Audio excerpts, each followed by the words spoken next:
សួរលោកគ្រូអ្នកគ្រូទាំងអស់គ្នាជាទីគោរពជាទីស្រឡាញ់ខ្ញុំនឹងបង្ហាញជូនលោកគ្រូអ្នកគ្រូពីឧបករណ៍សម្រាប់បឺតធូលីចេញពីក្នុងត្រចៀកខ្នាតមធ្យម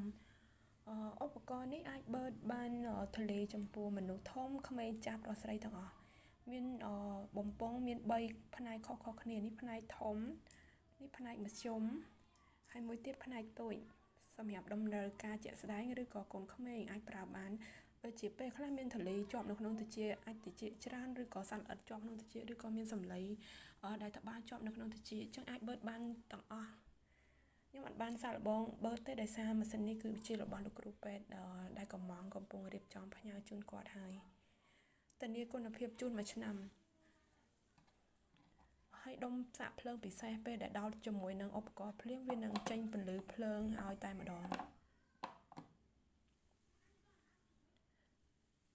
លោកគ្រូអ្នកគ្រូចាប់អារម្មណ៍អាចឆាតមកភ័យរបស់នាងខ្ញុំផ្ទាល់ក៏បានឬតាមរយៈលេខទូរស័ព្ទដៃដែលខ្ញុំទុកនៅលើវីដេអូនេះផ្ទាល់ក៏បានអរគុណច្រើនជម្រាបលាជូនពរឲ្យសុខសប្បាយទាំងអស់គ្នា